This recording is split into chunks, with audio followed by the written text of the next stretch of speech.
देश का लोकतंत्र खतरे में है। विपक्ष अपने इस सबसे पॉपुलर नारे के साथ, सबसे मशहूर नारे के साथ एक बार फिर से सरकार पर ताबड़तोड़ हमले कर रहा है और विपक्ष के इस हमले का आधार बना है चुनाव आयोग का वोटर लिस्ट से जुड़ा एक नया फैसला, जिसका सबसे पहला असर बिहार के आने वाले विधानसभा चुनावों पर दिखेगा। लेकिन इंडिया गठबंधन के मुताबिक बिहार तो बहाना है, असली निशाने पर तो दरअसल पश्चिम बंगाल और उत्तर प्रदेश का चुनाव है।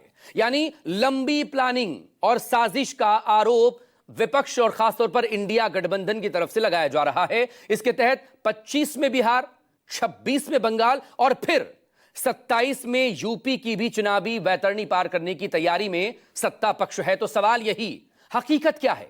या फिर चुनाव आयोग की निष्पक्षता पर लगातार उठते सवालों के बीच स्पेशल इंटेंसिव रिवीजन या रिव्यू यानी कि विशेष गहन पुनरीक्षण, यह फैसला जरूरी था। आखिर क्यों चुनाव आयोग के फैसले से विपक्ष को अपना ही वोट कटने का अंदेशा है? इस मुद्दे पर हम चर्चा करेंगे। तमाम लोग मेरे साथ यहां पर जुड़ेंगे, मेरे सहयोगी भी यहां पर जुड़ेंगे।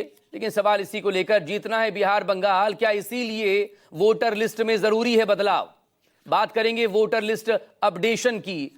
जुलाई की ही डेट यहां पर क्यों चुनी गई? क्योंकि सबसे ज्यादा सवाल टाइमिंग और टाइम फ्रेम को लेकर हो रहा है। एक तो यह कि इस वक्त में क्यों, दूसरा ये कि इतने कम ड्यूरेशन में ये हो कैसे पाएगा। मेरे वरिष्ठ सहयोगी और खास मेहमान हमारे साथ जुड़े, उनका परिचय कराएं। उससे पहले सुनिए इस पूरे मुद्दे पर किस तरह की राजनीतिक प्रतिक्रियाएं सामने आई हैं। अचानक से ये कदम उठाया गया है, फिर से फ्रेश वोटर लिस्ट ये जो है बनाएंगे केवल मात्र 25 दिनों के अंदर। ये इम्पॉसिबल है। 8 करोड़ लोगों का आप डोर टू डोर कैसे जाओगे? और सबसे पहली बात, ये बाढ़ से हमारा बिहार 73% क्षेत्र जो है वो डूबा रहता है। लोग अपना जान माल बचाएगा कि इलेक्शन कमीशन को डॉक्यूमेंट उपलब्ध कराएगा। ये पूरी तरीके से साजिश है। और जब आखिरी बार ये हुआ था तो लगभग 2 साल लगे थे इस प्रक्रिया को पूरा करने में, तो ये 25 दिन में कैसे प्रक्रिया पूरी कर लेंगे? हमने इलेक्शन कमीशन ऑफ इंडिया को अपनी पार्टी की तरफ से एक रिप्रेजेंटेशन भिजाया है और हमने उनसे गुजारिश की है कि आप हमको एक डिटेल एक्सप्लेनेशन दीजिए। 2024 के पार्लियामेंट के चुनाव से पहले वोटर लिस्ट पे हुआ, अभी आप इंटेंसिव रिवीजन कर रहे हैं। जो पिछली बार बिहार में हुआ था 2003 में था, उस जब हुआ था तो 1 साल का टाइम था लोकसभा चुनाव के लिए और 2 साल का टाइम था विधानसभा के चुनाव के लिए।